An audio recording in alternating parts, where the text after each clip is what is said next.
யார் யாரு? ஒரு சக்சஸ்ஃபுல் ஆக்டர் வந்து அரசியலுக்கு வந்துட்டாரு, ஒரு ஃபெயிலியர் ஆக்டர் துணை முதலமைச்சர் ஆயிட்டாருன்னு சொல்லி பாஜக மாநில தலைவர் அவர் ஒரு ஃபெயிலியர் அரசியல்வாதி என்றதை காட்டுறது தான் அவரோட 3 மாத கால மேல் படிப்பு காட்டுது. அரசியலுக்காக போய் படிக்கிற சூழல் அவருக்கு உருவாயிருக்கிறது. எங்களுக்கு பட்டறிவும் இருக்கு, படிச்ச அறிவும் இருக்கு. அவர் மாமன்னனா இருந்தா அரசியலுக்கு வந்திருக்கார். அரசியல்ல அவருடைய பங்களிப்பு இன்றைக்கு நடுத்தர மக்கள், பாமர மக்கள், நடுநிலையாளர்கள், மனமாச்சரியங்களை கடந்திருப்பவர்கள் இன்றைக்கு துணை முதலமைச்சர்களை போற்றுகிறார்கள், புகழ்கிறார்கள்.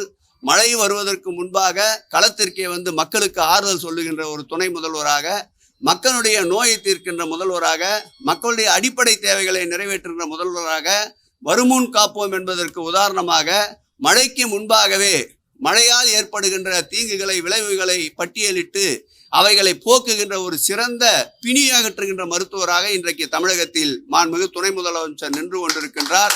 ஒரு அண்ணாமலை அல்ல, 1000 அண்ணாமலைகள் உருவெடுத்தாலும் தமிழகத்தை பொறுத்தளவில் திராவிட மாடல் ஆட்சிதான் மாண்புமிகு தமிழக முதல்வர் தொடர்ந்து கோலேச்சுவார் என்பதை தெரிவித்துக் கொள்கிறேன்.